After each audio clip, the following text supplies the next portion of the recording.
API design practices to accelerate development. As everyone's aware, with the MuleSoft application, there is an interface and an implementation, with the RAML part being the interface, defining what you expect to put into the API and what you expect to get out, and the implementation being what we design in Endpoint Studio.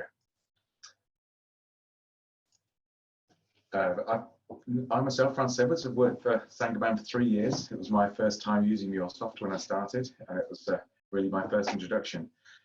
I was there when RAML 0.8 was still being used within the older versions of Endpoint Studio, and the exam was still the 0.8. I'm going to describe some of the differences between that, because 0.8 was pretty much just a one-page description of your APIs, and the move to 1.0 was quite significant with the ability to use libraries and many other parts.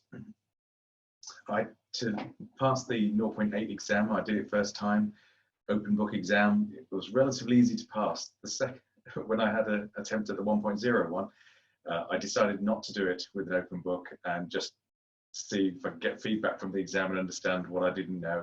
And it took me a couple of attempts. So one thing I will point out to people is that if they're going to take the exam, they really do need to probably do the 2-day course that MuleSoft provide, as well as go through the RAML spec and understand how it's broken down.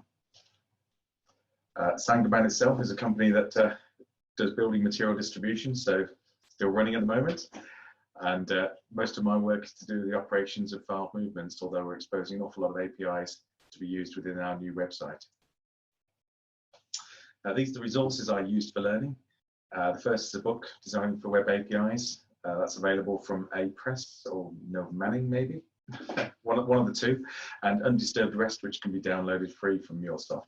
Both those books make for interesting reading and beginning your journey on doing API specifications. There is an offline tool, which is useful in this time of working from home and with lack of internet connections. API Workbench. It's a package that can be installed into the Atom editor. It's probably the most advanced. There are other tools for changing Swagger into RAML, for example, but those tend to be older packages. Workbench is probably the most up-to-date, although it hasn't been updated for a few months. Design Center is the one that gets updated all the time. That's the online cloud platform, and that allows you to design APIs, but you do have to be wary of any changes that they make, which usually happen every 3 months, which might invalidate some of the way you've written your RAML. You have to go back and check some of your old RAML code and make sure it doesn't have errors or warnings. The RAML specification itself is detailed in the Git project. I'll put the link here, and there's further resources on the RAML.org website defining how it's progressed. The API course I've added a link to, which teaches you how to break down the code over 2 days. You basically learn how to build up a RAML right the way through to the final parts, which are extensions, which is really what I'm going to show you its most useful form that I found in the demo at the end. And then finally, there's a GitHub example repository that has example RAML code. Again, a lot of this dates from quite way back, and it tends to be quite on the simple side. It's hard to find good examples of quite complex RAML code and how it satisfies all the requirements of using RAML. So practices that I found. What do you use RAML for? Well, first of all, use RAML within the HTTP requester. So if you're a designer and you are providing RAML code, the first use case that a developer will want is to be able to take the RAML and be able to put it into either the HTTP requester to say which resource or which method you want to request against what host and port and base path. The other thing you'd want to do is to put it into the API kit router, which is where the HTTP listener feeds into to route the errors. The HTTP requester is probably the lowest level. The API kit router allows you to use types and then makes validations against it. It acts a bit like a validation module and choice router joined together. The next requirement would be to create stubs in data. You can put example data into RAML code itself. I'm going to show you in a project how I've done it and how I find it allows you to create useful stubs at the end. Then there's the Design Center console. If you give access to the console and use the try it function, you'll want the console to work and give you correct responses back. There's a few gotchas in there, such as the security schemas requiring a null option, as well as OAuth2 or basic or any of the other security types to allow you to use the console effectively, especially if you haven't configured or have access to the OAuth2 servers, for example. It also requires the root element to be valid and ideally have all the code so that it can render correctly. This is where you have to watch out for how the enforcement of the code when creating the console changes over time. Finally then, once you publish a specification into the Exchange, you need certain elements of RAML. You can't have it too bare bones. You need a title for it to be able to create a Maven artifact within the Endpoint Exchange. It requires a version because this is used to populate the right-hand side where you have multiple versions and you iterate forward when creating new methods or creating updated parts to it. The documentation bit's useful because that can explain how the artifact can be used. You might want to point in how it can be pulled into projects, such as using the Mule Maven plugin. And then base URI is also important because that's important for the testing purposes and the API instances that are available against testing. Finally, you might want to apply policies against your API. Again, the RAML needs to be fairly complete. You need to have a base URI, you need to have a version, you need to have a title element, because those bits get auto-populated when you pull it from the Exchange within API Manager, and I can demonstrate this. If you don't have those filled in, you then have to start guessing or start finding out from other sources where that information resides before you can apply a policy. And then the service contract, that's the highest level object. That's where you become quite verbose in your API description. One of the problems that I find when you make a service contract is that if you put everything into one RAML file, it then doesn't render correctly when you have the console.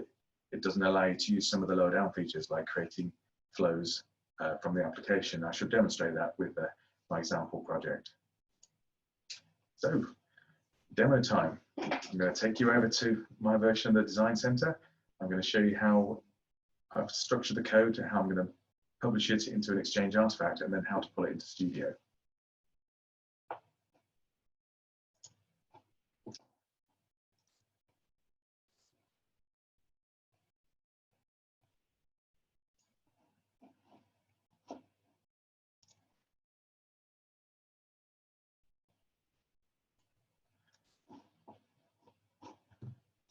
Right, time to find the Design Center.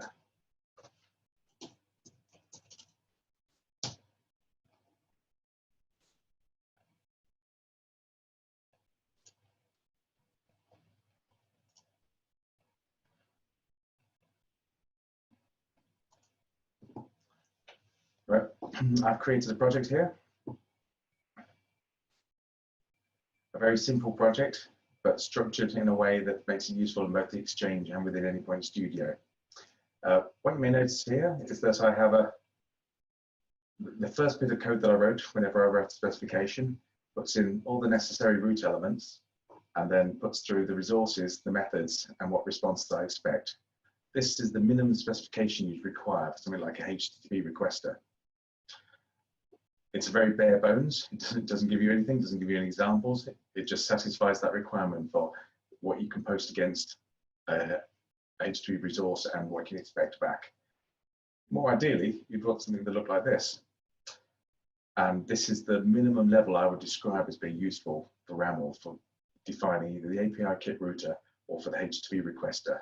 You don't need this HTTP requester if you populate all these fields within the main part of the API. I've put in all the root elements that are required that I mentioned in the previous slides. I've put in a title, so that title is reused in the resource line. I've put in a version that's reused in the base URL. I've also specified the minimum protocol, which I can extend later. I put in types. Now, I find that types are most useful in the base RAML rather than separating them out as libraries. And the reason for this is because when you come down and specify the actual resource and the methods, you can define what types go into the API and what types go out. And I find that this allows you to then use these to create stubs later on. And I shall demonstrate that. So I'm not a big believer in using libraries, just because sometimes the design center is changing in how it produces the fat RAML file and how it produces the RAML file. I've only recently discovered that everything's included in the RAML except for the exchange modules, the attached libraries, if you pull the RAML file as a RAML zip. If you choose the fat RAML, you get the exchange modules, which includes any libraries that you might have pulled in. Then, so this one is not used. This one is the bare one, but I just put this in just to demonstrate how it behaves within the Anypoint Studio. Finally, you might want to have a service contract. Now, this is where extensions, the last bit you learn on the API design course, comes in handy. It's a RAML extension. It picks up all the detail that's been defined in the API kit router RAML, which is the base one, and then adds verbosity to it. So adds in security. That's in the fact they might be using a different protocol. You can add in a lot more description elements. There's a couple of reasons why you could use extensions. You could use it when you want to add new methods, but I particularly use it for fully populating the service contracts so that the console on the right-hand side works effectively. If I want to demonstrate why I've chosen this structure, you can see if I switch on the mocking service and then try out one of these resources, it'll use that mocking service. It doesn't use any authorization because it has a null in the secured by, and it demonstrates the resource correctly. You can see that the actual results it gives back are actually examples that are stored within the types here. So the fact that I have an example for the type that's specified allows me to have examples populating within the console. So once you've got your specification working, you will want to choose which file you choose as a root. I've chosen the service contract as the root because when I create the Exchange artifact, that is the main file that will be the overlay, the head of the Exchange artifact. So publishing it, we pick up details that are already populated. So it recognizes that it's a version 1. There are some previous versions that I've already saved, but all this business and asset name is all picked up from the title to create the asset ID, and that will publish to Exchange. I previously published this, so I shall go to Exchange and show you what that looks like. There's the artifact, and you can see the latest version is 1.10. It does pay attention to semantic versioning these days. There used to be a big history of all the different versions, but if you choose one level above, filters it down and gives you a smaller amount to filter through. As you can see, because it's chosen that main root file, all the documentation that I put into it, all the types are all shown within the definition over here with just attribute data over here.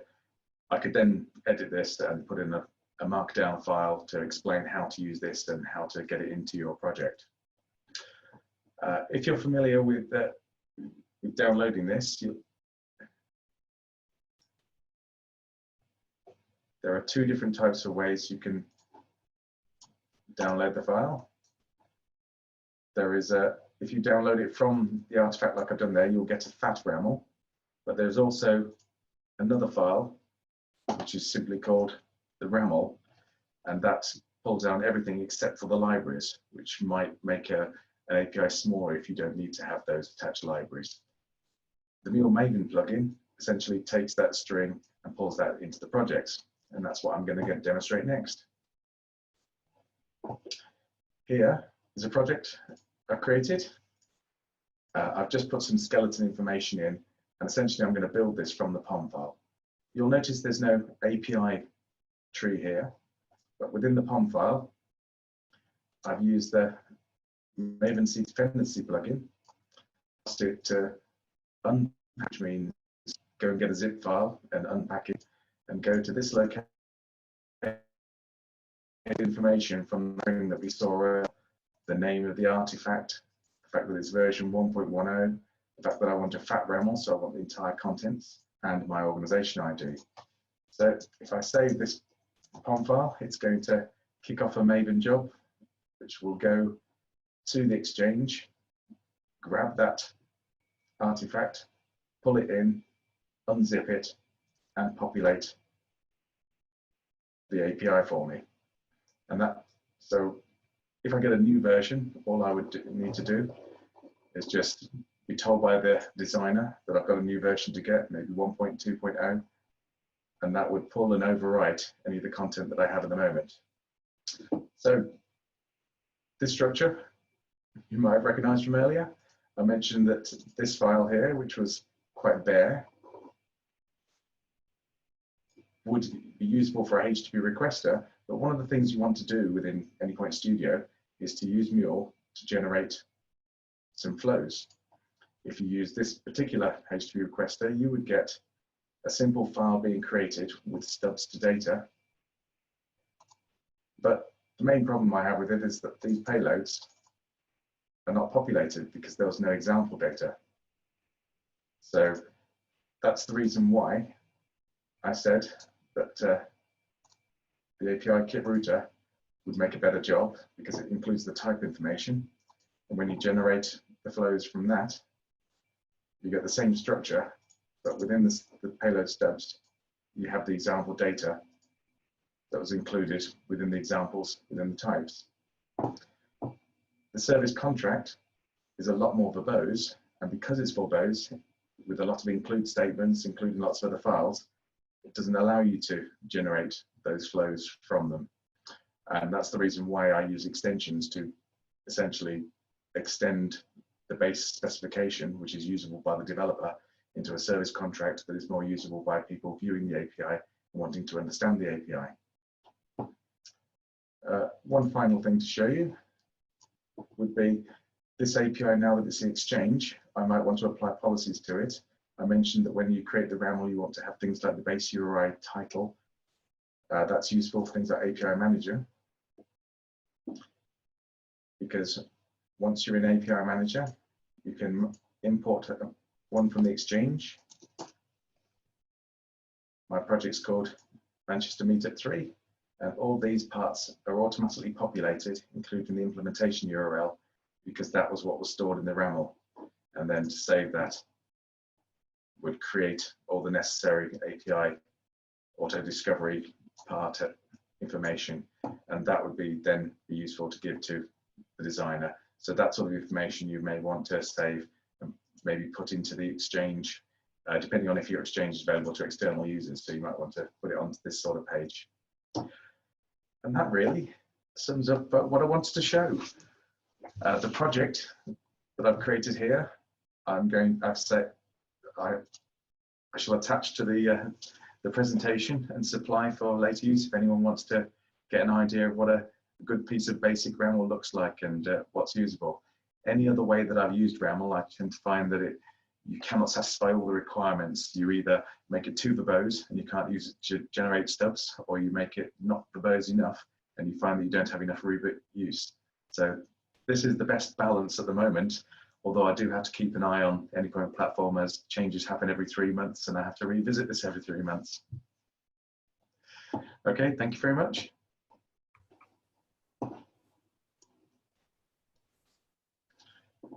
Has anyone got any questions?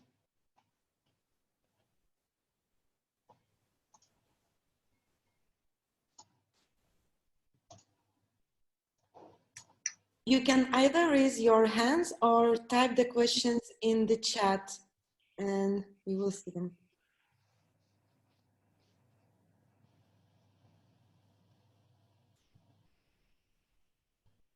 Oh, that's good. Ah, we've got a question. Good. Hi.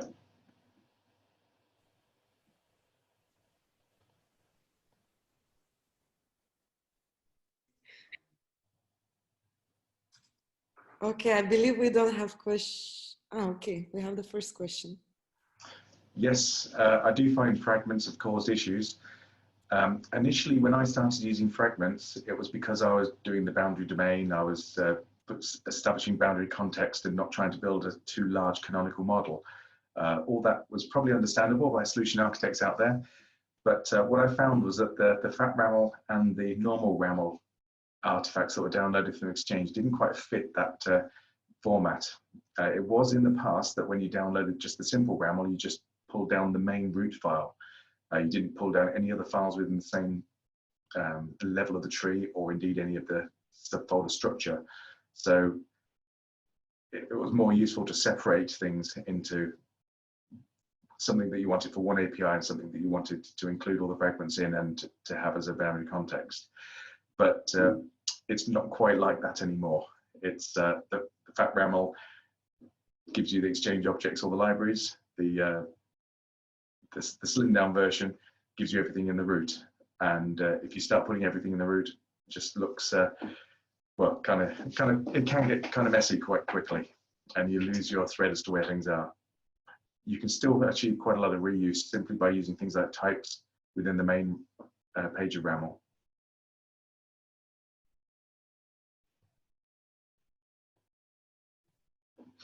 The API kit router, that was the object after the listener.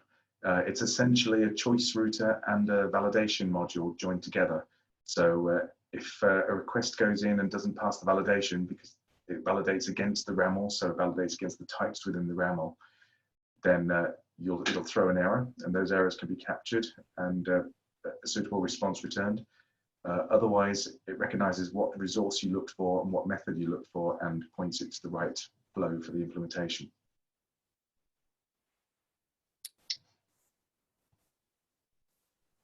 Francis, there's a couple of questions come through on the Q&A box. Oh yeah. On the question bit. In fact, they're all coming through now. How do I do the data types in a library with inline examples?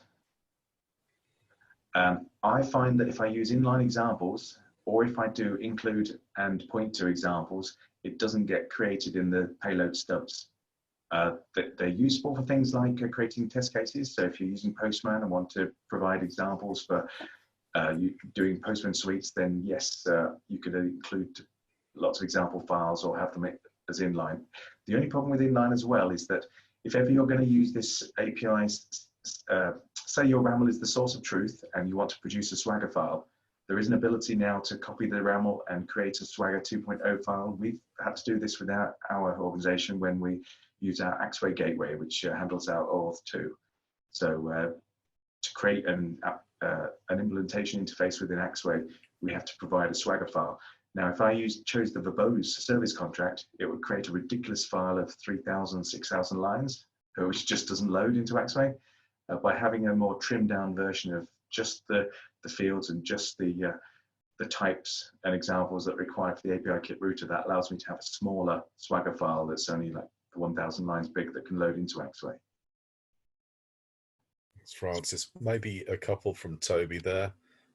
I don't have any examples of how I've used this in Atom Editor.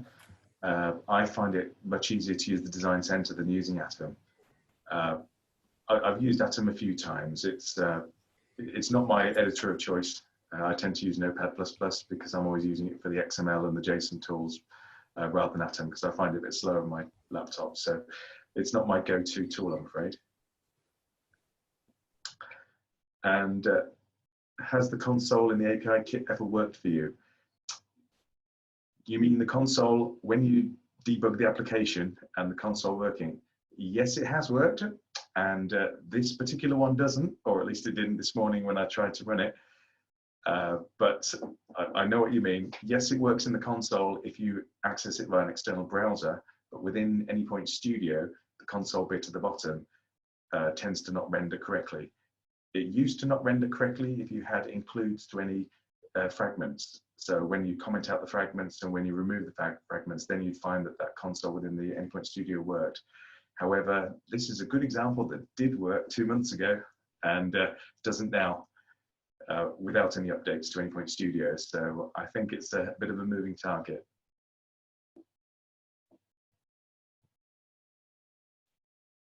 Francis, let's just take the last one from the Q&A box there from Eswari. And there's a couple more I think we can take from typed questions. The base, I need to go back to a few of these.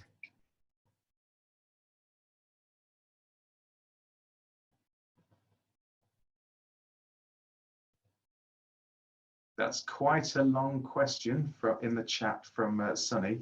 I'm not sure what you're getting at, but I can probably answer that one offline. RAML 2.0 doesn't exist yet. It's just RAML 1.0, but yes, you can start learning RAML 1.0. It's essentially the same as RAML 0.8. It just allows you to have the fragments, although you do need to be clever on how you use the fragments, because the main reasons why you'd want to is to externalize libraries that you then pull into other APIs. That's the talk for another presentation that we're doing. The use of the base URI in RAML, it's there to populate things like the implementation URL in the API manager. It's also used to provide locations of interfaces within the mocking services or the test services.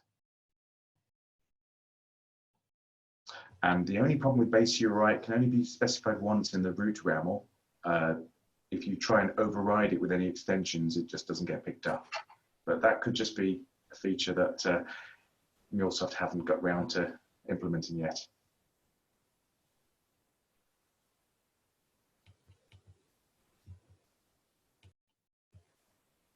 I think that's it, Francis. Thank you so much. If there's any more questions out there, maybe we could just put those on the chat, and maybe we could call back to some of those later. But Francis, fantastic. Thank you for your time. Thank you. And let's go over to Callie.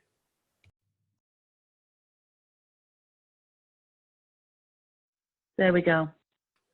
Okay, guys, so you're going to have to tolerate me talking on my phone, because this is the only way we're going to do audio successfully, it would appear, this evening. So what we're going to talk through is our journey with MuleSoft so far. Literally a year ago, MuleSoft was literally just appearing in our lives. So, so this is really all brand new to us. So we thought we'd share some of what we've learned. So Ava, could you take me through to slide 3, please? Thank you so much. So what you'll see here, guys, is basically the situation as we have it right when we started. The integration within the applications that we have were using IBM Broker, which is our integration tool for numbers of the applications that we offer. The replacement, therefore, was to do this seamlessly with MuleSoft for integrations and projects going forward. So we thought we'd share a little bit about what that's actually meant to us. So that's what we're going to cover for the next 10-15 minutes or so. So if I go to slide 4, what we'll show you is some of what we had involved in that. So on slide 4, you will see the components we're working with.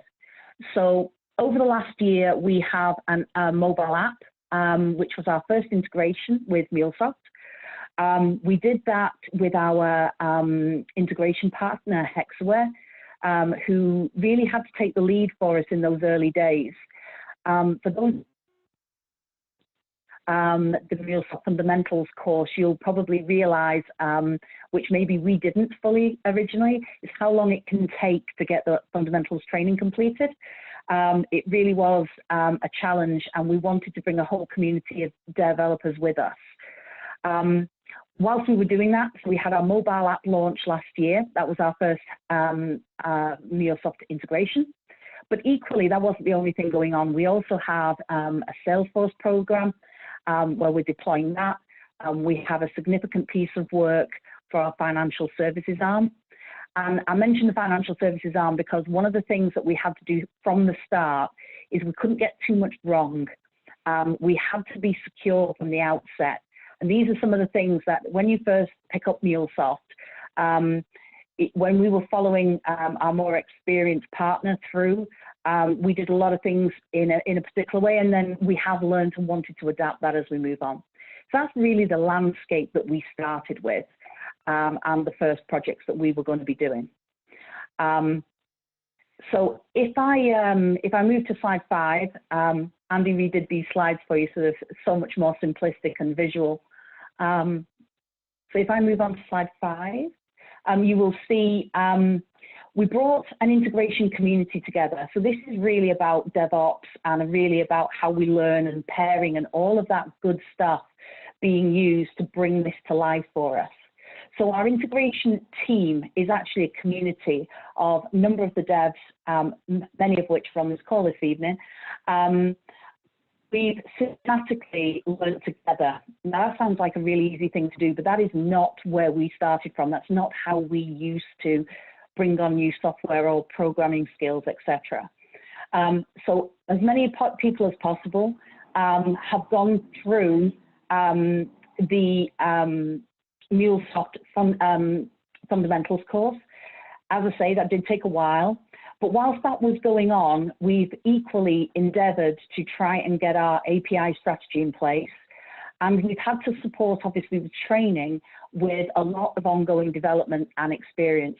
For a lot of those people on the call, I know Francis alluded to this, and I know Vivenka alluded to this as well. It's not a quick road to success. And maybe, I think at first, one of the things that we learned is we maybe underestimated how much effort was there. And I'm watching Francis laughing because he knows what I'm saying is very true here. So what we've had to actually do is yes, do the training, but we've had to build our experience literally whilst learning how to do our integrations for our app and other positions as well. So one of the things that we've learned is that we've got to keep this stuff simultaneously moving, and we've had to keep meeting regularly and growing the skill across the group.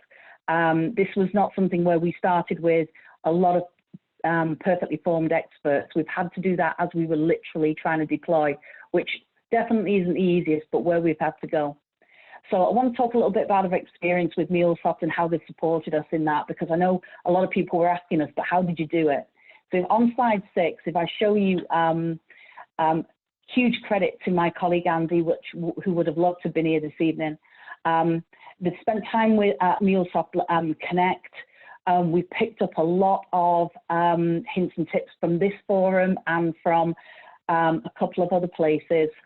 Another big learn for us is that we didn't fully appreciate how much we would benefit from the data weave training. We did that a little bit late for some of our developers, and clearly, I think on reflection, we didn't realize how much we would get from that, but it came later and we're learning now. So these are just some of the things that we were utilizing in order to embellish our skills and keep growing and learning as we went. So if I give you an idea of how that's actually panned out, if I take you to slide 7, what you'll see here, and I'm really proud of the work the guys did here, because they were perfecting all of this, developing the app at the same time as completing their training. But you can see here in this very simple demonstration, can you see the reuse component between the web and the customer orders and the customer service and the customer orders? These are reusable pieces of code that we used, and all of this was being done, as I say, as we were learning through projects, etc. So here's one of our first examples of us making use of that reuse principle and making it work for our mobile app. So this is our first, this is more or less one of our first endeavors. So this is how we used the experience APIs linked with the process and the system APIs. This is a demonstration of where we went to first. As you can see, there's not necessarily a lot of transformation going on here, but it was our first real enablement and adoption of MuleSoft in action.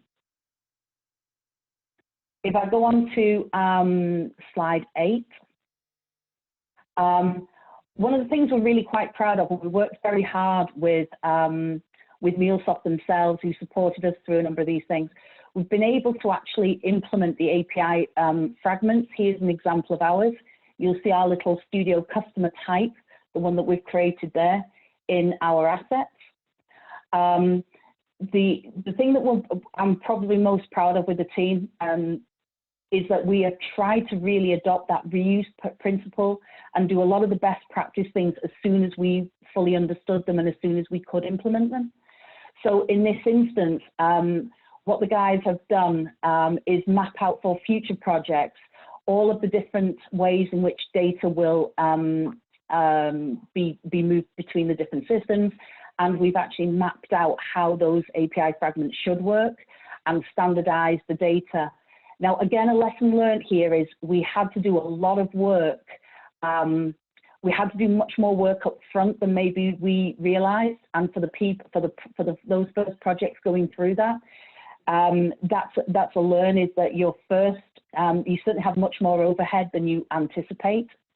You certainly had a lot more to do right up front, but clearly things are getting easier for us now. So it was absolutely worth the investment, but probably not an investment we fully appreciated we needed to make back in those early months of bringing this together. If I move down into the API specifications, this is just one very quick example, and when you see the slides, you'll see this, of where we've used the API specs to be very, very clear about what it is we're trying to do. And if you can see in the very small, you'll see where those are input from standard things. It's a little bit small, but you will be able to see this when we send the slides around later.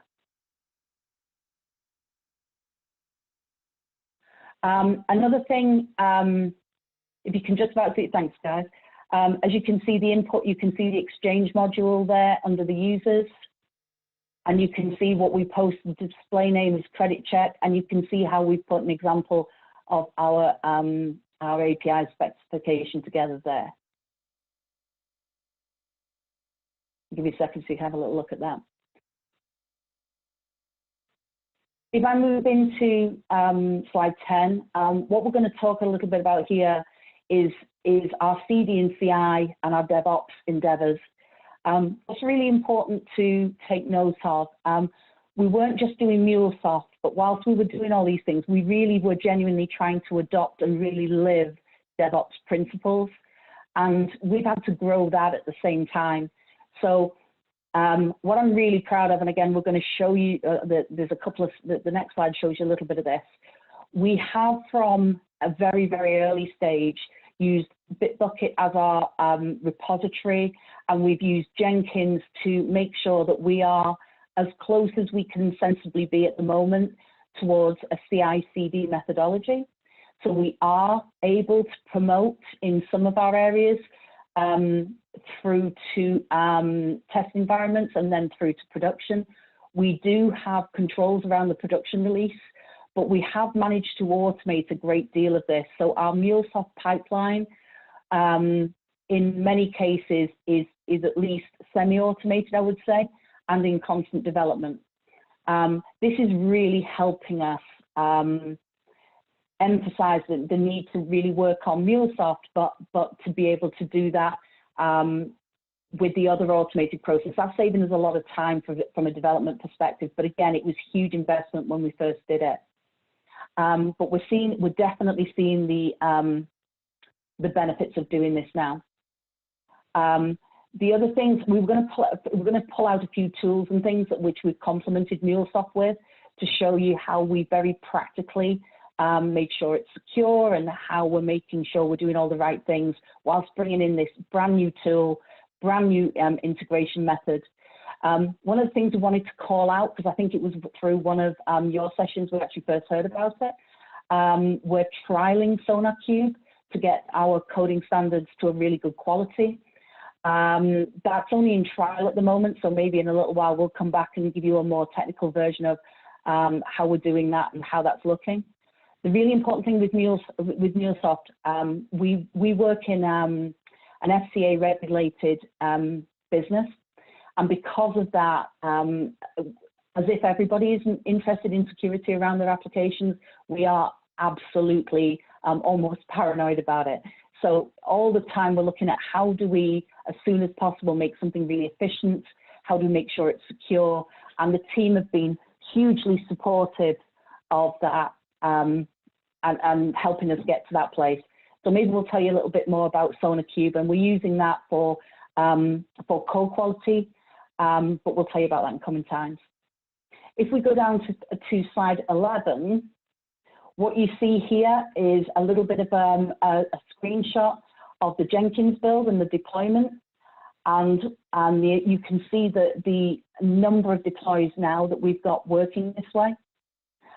You can see the last successful and the last failed. So we're certainly not perfect at this, but we're trying to take our MuleSoft work down into a direction of DevOps from the outset. And obviously that's taking some time in amongst everything else, but certainly working really quite well for us. And if I go to slide 12 and where we are now, I hope you can tell from the way I talk about the team and the work they're doing. I am so immensely proud of what they've achieved inside of a year. Not only do we now produce APIs through MuleSoft, they're also secure. We have a service support model.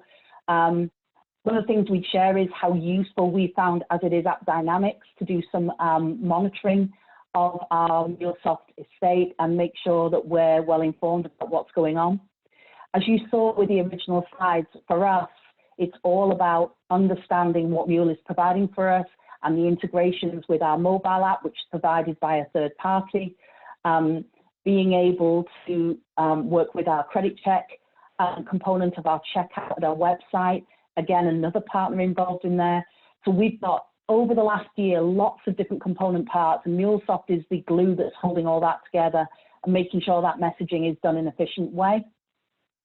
Clearly, we've learned a huge amount about how much effort is actually needed to enable MuleSoft development. Knowing what we know now, we probably would have had to have started training for MuleSoft many months ahead of starting our first project, but it just wasn't a luxury that we had. So we have learned as we've gone. We are using pairing to help people gain experience. And our gaining experience is a fortnightly or monthly event where the devs get back together and we talk about what we've learned, who's pairing with who, what those experiences are. And we've learned that we cannot let that go. That's got to be a constant part of our work. Coming right up to date, one of the things we started to use more and more in recent months is really getting to grips with MUnit for our unit testing, etc. We knew it was there, but I think we're learning to maximize that more and more. And that is really supporting our test-driven design methodology, which we want to really accelerate in the coming year. So I think what we're showing, we've had a lot to do. We've also had things that we've had to encounter, just like everybody in the market at the moment. We've had to really question ourselves about how secure we've made our APIs. We've had to really think about how we've created those integrations and make sure those qualities are there. There's so many things we could talk to you about, but again, that was another really important part. Creating the fragments library for a reusable domain model has been hugely important for us. And knowing what we know now, it's taken more time. So for the projects that we're trying to deploy things for our business stakeholders, that's certainly been a learn. There's been a lot more time needed there. And I would recommend to anybody really think about investing in these things, but be prepared for the first projects that trailblaze in these topics.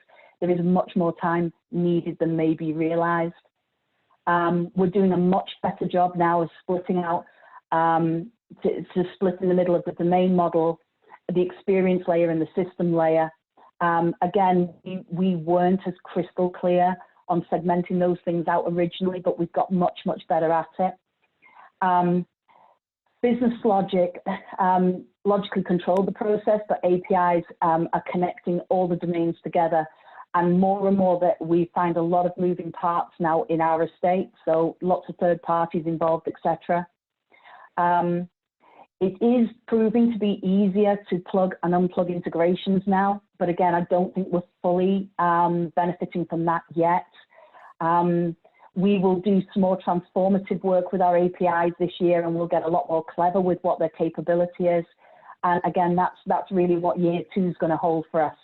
A widening of the types of APIs we're providing, and also the complexity of them. So I dare say we will do a more technical presentation for you in the coming months when we learn another load of lessons from doing that.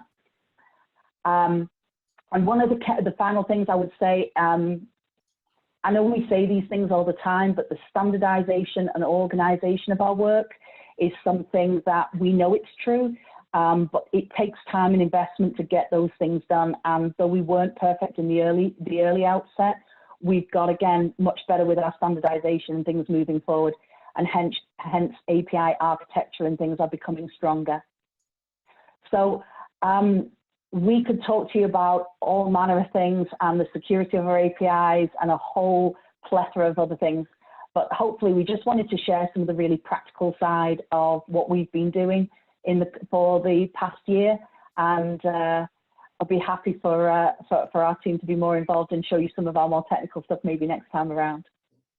But thank you for listening. Thank you for your patience this evening, because clearly the internet was going to let me down at some point. Does anybody have any questions?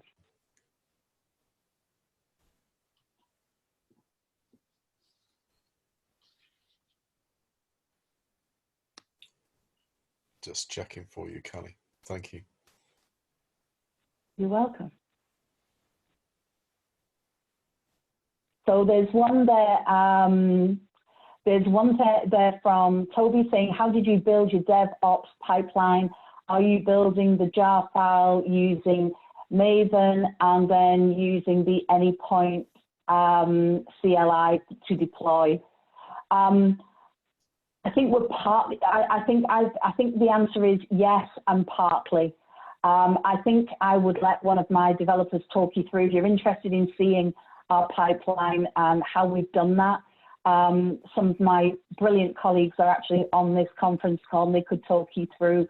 The details of that. I'm just looking down at other questions.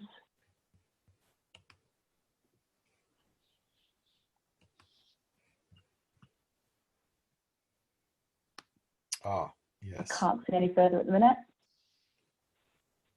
There's one there, Callie. It says, what's been the biggest challenge skills-wise in building the platform? That's a great question. Skills-wise, I think getting us to a place. There's so much to get really good at with MuleSoft. I just mentioned MUnit. Getting MUnit understood was probably a biggie for us. Probably the data weave stuff. The guys have done some of the wider courses on it, but haven't sat the specific course until after they'd started developing. And I think the general feedback was we maybe could have done that another way around. So that was one of our biggest challenges, was getting the training and upskilling at the same time as actually practicing, because we needed to get going with our developments. So I think the data weave thing, don't misunderstand how important that is. Getting the MUnit piece into our test-driven design is a biggie, and really getting it from a skills perspective, being able to overlay that with some of my colleagues here who are brilliant with Bitbucket and Jenkins, and we're already building CI and CD pipelines. I definitely think having some more experience, and I use that word not just that attended the training, but having really experienced MuleSoft people around you, and the help of MuleSoft to help us with our skills matrix, and using our roadmap of our development, which we're doing actually with MuleSoft directly, has all contributed. But it's a difficult skill to acquire to a really good level. And I think that's the thing. I think you can sit a training course, but you cannot get away from the experience that you need with MuleSoft to be really good with it. Good point. There's a couple of questions here. Callie, I'm going to, from Kevin, how did you find the engagement with the business stakeholders and the API modeling design side? Wow, that's a great question. The business stakeholders, that's been very tricky. I think because for all of us technical people, we enjoy this stuff and we understand its benefit. I think selling the benefit was harder. I think. I have to shout out to some of our architects and a colleague whose name's Ian Smith, who really did keep selling the story for why this was a foundational piece for us as a business to get MuleSoft in and would lay the foundations for other things. That message they bought into in the end, but I don't think that was an easy ask for our leadership team and for Chris and for Ian to actually achieve way back when. I think in the coming year, they'll start to really appreciate why. They buy the concept, but it really was a difficult thing. And my word to the wise would be, you just can't let up. You've got to keep helping people understand what problem they're solving and why this will be a benefit to them. But for non-technical folks, I do think it's a challenge. There's a supplementary question there that I'm going to hit you with now, from Kevin again. Did the stakeholders appreciate the need for some upfront domain data modeling you alluded to? Perhaps this was not initially appreciated by the stakeholders. So what changed? Was it just sheer hard work? That's a brilliant question. Yeah. So I don't think to this day the stakeholders actually appreciate it. They're business people. They are brilliant in their own right, but they don't appreciate what the modeling gives you and the fact that it makes it much easier to map data. I think that's something that the IT team and the developers have done a really good job of enforcing and helping people to understand and keep reiterating those messages. I think the thing with MuleSoft is you have a different conversation with stakeholders than you do with your technical colleagues. And I think that's okay. And I think that's necessary.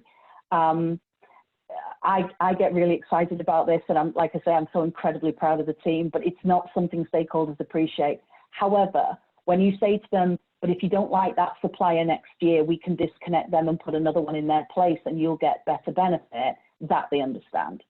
I think with MuleSoft, it's particularly important that the techs have the technical conversation and our architects and our strategy people keep selling the vision about what you're getting as a result of that, maybe without some of the tech talk. Perfect. I've got a great question here, Callie, for you, from Lynn. Why did you choose to use MuleSoft rather than the IBM broker for your new project? Oh, okay. Thank you, Lynn Bell. Why did we do it? Great industry-wide tool.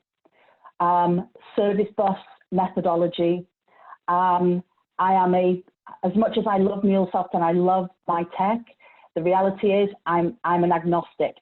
As much as possible, I want great foundations. And if I want to change the supplier of A, B, or C product, then I should be able to. By using service bus technology, I free myself to be able to do that. So to some extent, I'm quite brutal in that I'll say, I want headless technology, in that if we don't like the partner we work with today, we should be able to keep our service bus infrastructure in place and replace that particular component really easily, or integrate other things much more easily. And that fundamentally felt right with MuleSoft. They're a great company to work with. They're really helping us with the road mapping. They're keeping an eye on us and helping us with different training and needs all the time. So they work for us in that respect. Callie, thank you so much. I think we'll leave it there.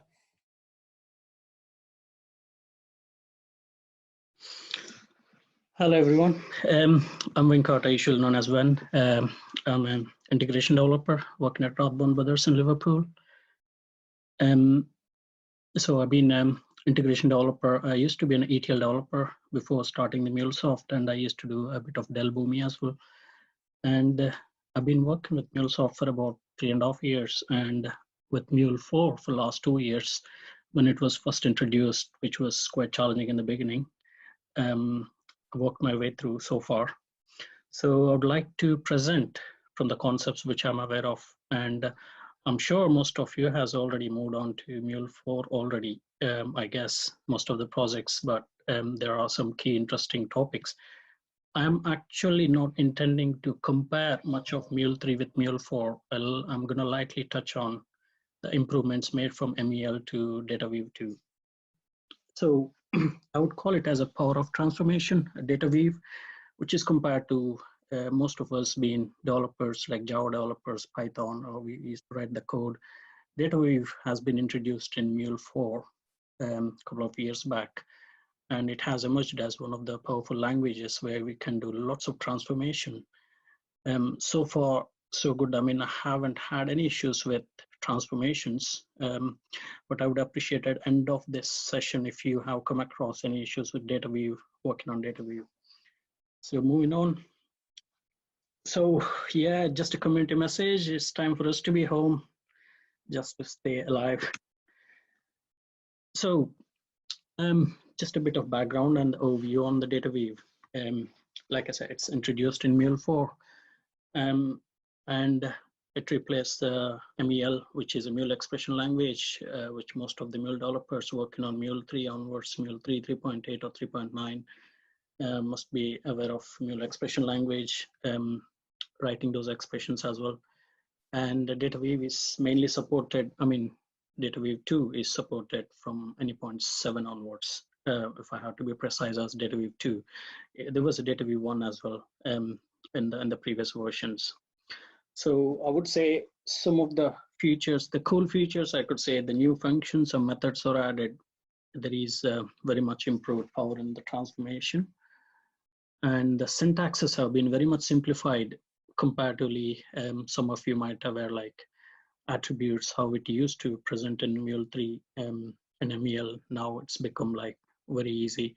And most of them are really camel casing, and which is quite handy for the Java developers.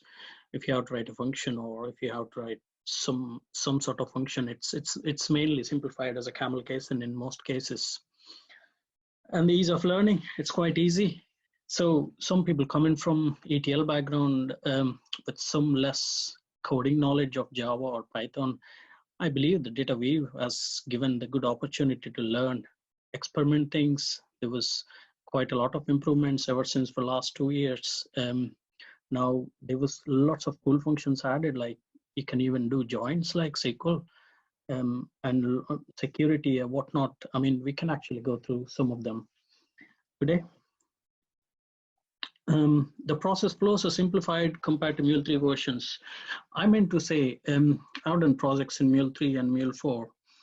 So the power of data weave is I've used like the 50% of the flows have been cut down using a data weave. So in simple words, like if I use a data weave, I can actually define the variables within the data weave itself and a payload and a DWL. So the maximum, there is no actual limit on how many variables you can declare on one data weave.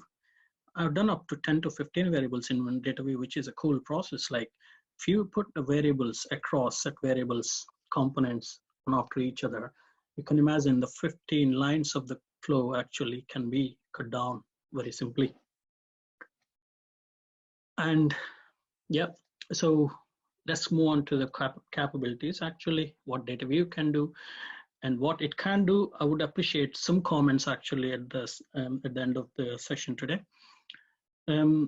So it's actually, it replaces the type transformations, like it mainly replaces the type transformation like object transformations, like JSON to XML transformation, those kind of transformations. We can simply write like, I want to transfer this from JSON to XML, Java to JSON, JSON to XMJSON. There's quite a lot of them actually. And it has actually simplified the binary data. I know there was actually in data weave 1 as well, there was good capabilities of transforming the binary data, but this data weave 2, I find it really, really very helpful in transforming binary data and also the base 64 encryption as well. So, and also the cool thing in Mule 4 is data weave language. We can actually, you don't need to put a data weave expression itself. We can use the data weave language expression in any connector. In most of the connectors, like HTTP connector, you can use a data weave expression, or maybe you can use Salesforce connector, or I could say AWS connectors, S2S connectors, S3 connectors. So I don't need to write most of the data weave expressions outside the connectors. And that's a really cool feature where I can use the data weave. I'm sure some of you might have used the database connectors, which is quite common in Mule 3 and Mule 4. So in Mule 3, for the database connectors, we had to write some expressions outside the database, select statement or bulk insert and those kind of transformations. But in here, we can write within the connector itself. I can actually give a little bit of a demo on this.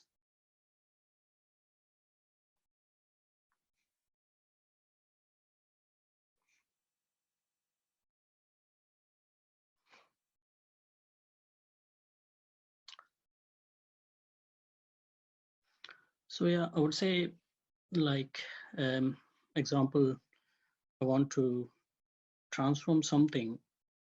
I got a data view expression. If I just want to transform something from how it used to be in data view 3 was we had to write transformation. So let's say I put JSON. This is very basic transformation. So, or I can XML.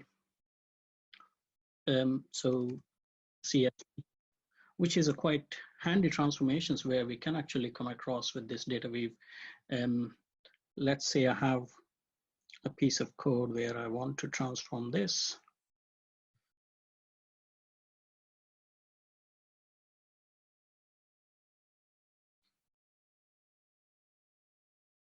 So I can declare a variable like this. Of course, this is a cool function in data view 1 as well.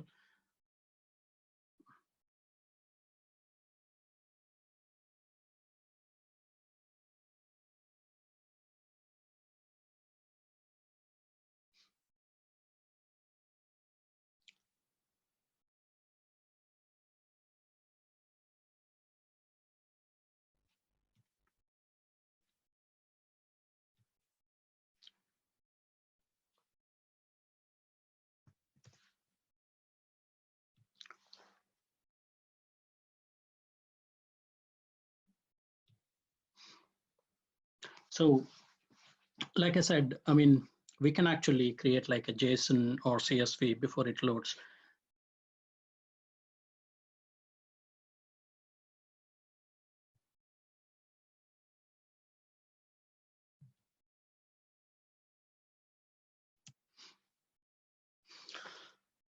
Let me see how it works with the Java. So you can see this Java string classes has been loaded. Let's see how it works with XML. No, there was an issue with XML values. So we need to define the XML values anyway. So these kind of transformations, not just to limit, there's quite a lot of key transformations where we can use within the data weave itself. And coming back to the connectors, I just want to take one example connector. So I'll take an insert, actually, a database insert.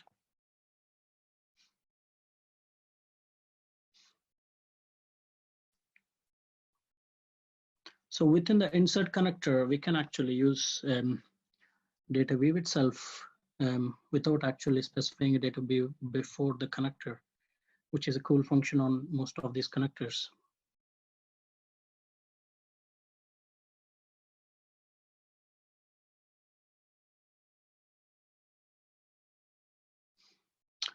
So in here, we can use a function like a data weave. So I can actually write a transformation like a data view transformations where it's quite easy and handy. Let's say I will actually work back with this. So instead of using a data weave outside this, I can actually use this here within the connector. So as like HTTP connector, not to name, most of the connectors I have come across, there is definitely an improved transformations within the connector itself compared to, I mean, traditionally when we use this MuleSoft connect, I mean, the Mule connectors in Mule old version. So like I said, I can actually use this as a connector. Okay, so I can write a select statement and insert the value actually. There's quite a lot to write for each connector anyway. This syntax may not be right for the select statement. So just to give you an overview actually. So going back.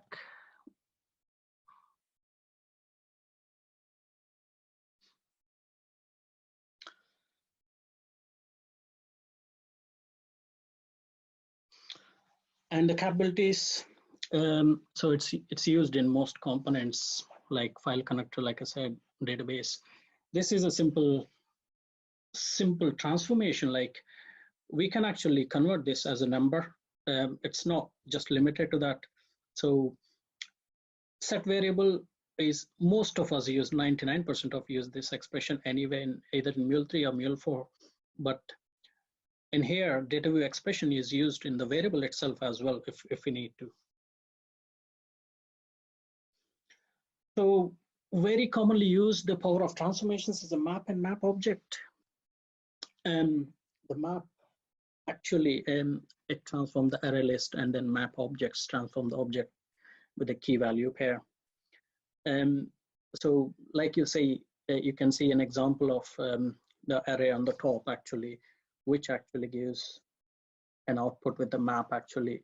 So it's an item and index pair, and the map object is, sorry, the map object is basically for an object, really, for a JSON object.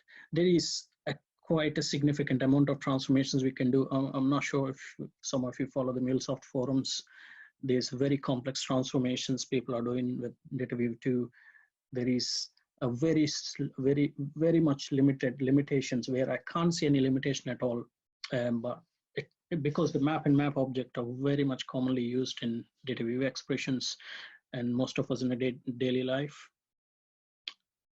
So that's why I believe there's nothing that can't be explained. So eventually we get things better, like as in DataView 2. So the MIME types, like I explained earlier, the MIME types actually also used in one of those, in the connectors like request types. So most of the connectors actually, if you see on the left-hand side corner, they got these MIME types and the general and advanced. Realistically, most of them comes with a body where you can actually give a data view expression in the body itself. Unlike the connectors in the previous versions, even in the headers or query parameters. So there is a way of, like, you can actually even reference the property file values within the body itself and also the headers itself as well. So anyway, we like in one of these connectors. So I just given an illustration of data view HTTP request as a connector. And the parameters, which is very much simplified actually, how we used to call them as, like, in the old versions, we used to call them like message.inboundproperties.id or whatever. But now it has become like attributes, headers ID, or attribute query parameters or company. It can be any header or query params. But as you can see, it's camel casing. Camel casing has been very much influential actually, because most of the programming languages, programmers tend to follow camel casing, which is quite handy for writing these functions. So, and one important aspect, although may not be relevant to the data view, but I can say variables are just variables in data view 2, I mean in Mule 4. So the session variables and record variables are removed, just the variables. You can actually simply specify as vars dot, what's a variable name. So we can access these parameters in any component. So data view 2 got a capability, like we can actually define this, extract these attributes directly in the data view 2 itself. Attributes, payload, or any other parameters, query params like that, we can actually extract them in the data view itself, like we are seeing. It's the will, we can actually do whatever it takes. So just moving on to the modules, data view 2 modules and the types. Just an illustration of what I've given you so far, but it was quite a lot added to it. The core modules, like we can even camelize, capitalize, and quite a lot of things we can do with the data view. I mean, like I say, that we can do wonders with the data view expressions. The crypto languages, or we can actually define this runtime. Mostly, my ideology was working with Mule 3 and Mule 4 was where I had to write the custom modules. Most of you agree with me. in the previous versions, but most of the modules are introduced in Mule 4 itself. Like we create the custom modules. Like the binaries are very handy nowadays for transformations. So these are the only sample core modules where the data view types has been improved from every version from last 2 years. Every 2 months I can see there was a new addition, like even the merge SQL type of commands. Like I hope most of you are familiar with SQL scripting as well. Those type of commands have been added actually. Joins, left joins, right joins, those kind of joins been added as well. So we can do a lot with this data view, improved data view 2. So the new data formats, I can see the Avro. Not sure most of us work with Avro, but that's an added advantage. Like NDJSON, Java properties. Like I said, those joins can be used within the data view as well. And so there was quite a lot of modules added recently as well. So yeah, so there's some useful links and resources where we can see data views. There was quite a lot of improvements made, and all the documentation is available online on the MuleSoft documentation with the data view. And that's it. Thank you.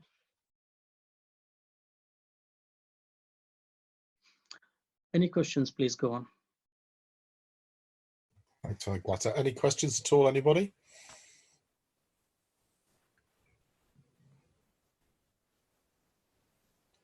Just a second in case. Just takes a while to get through. There's Ranjit's asked a question. It's in chat, Venkata. Any online editor for DWL? There were some private tools actually. I'm not sure if you have seen, there were some private tools, but they're not MuleSoft recognized, honestly. So we can't really say authentication.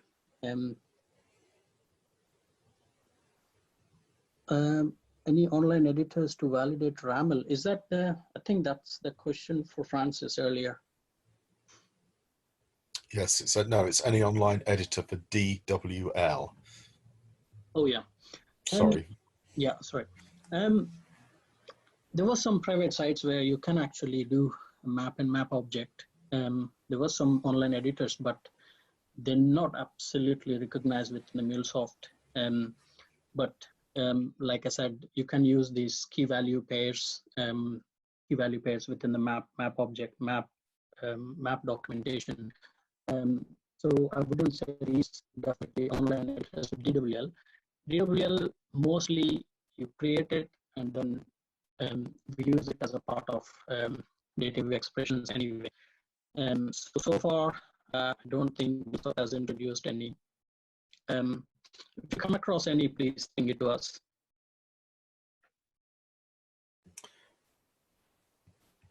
There's one more question underneath that one.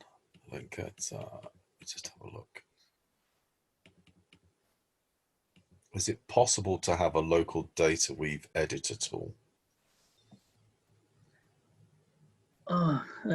That's a good question. It's handy if we have the local data view editor tool. It's again on the, if it is, so far, most of us getting this tooling instance errors on this data view validations because it takes the most of this tooling instance on the JVM when we write some complex codes and we give some illustration of examples like JSON or Java payloads or whatever the payloads we give. So it's going back to the same question, the previous questions, online editor, local editors for the data view tool. So for MuleSoft recommendation, there's none, but there are some available online actually, where we can actually do the data weaving, like a data view playground, I could say. There's quite a few of them where we can actually write pieces of code. But let's say again, that's not officially recognized by MuleSoft.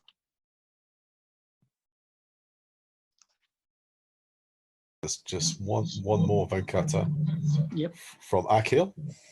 Can you please suggest when to use map, map object, pluck, and flatten? The map Fascinating object. question. Yeah. Yeah. I mean, quite standard actually. I mean, with the map, the only standard we can use the map is, I can actually go back on there. Just 1 minute.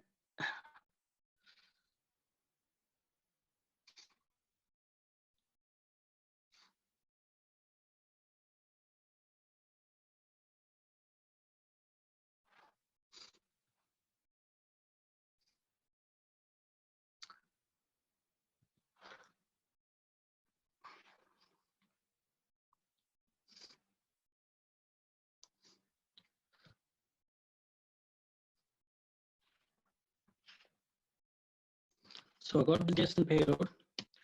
The objects, a simple standard is we use the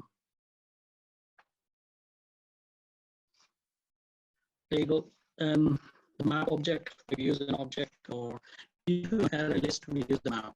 That's the standard scenario where we use in most of us.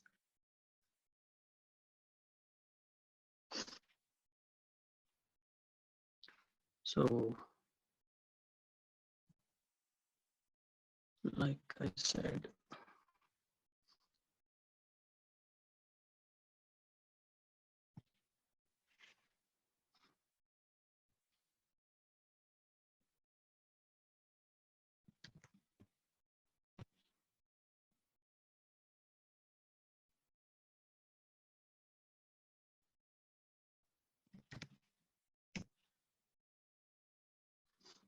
you can see this. So the map is mainly for a list.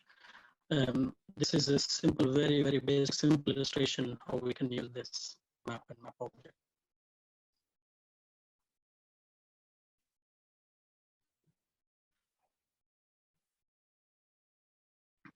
Yeah, I mean, if you would like to see the more coding of it, I can actually share it across to you as well. Like,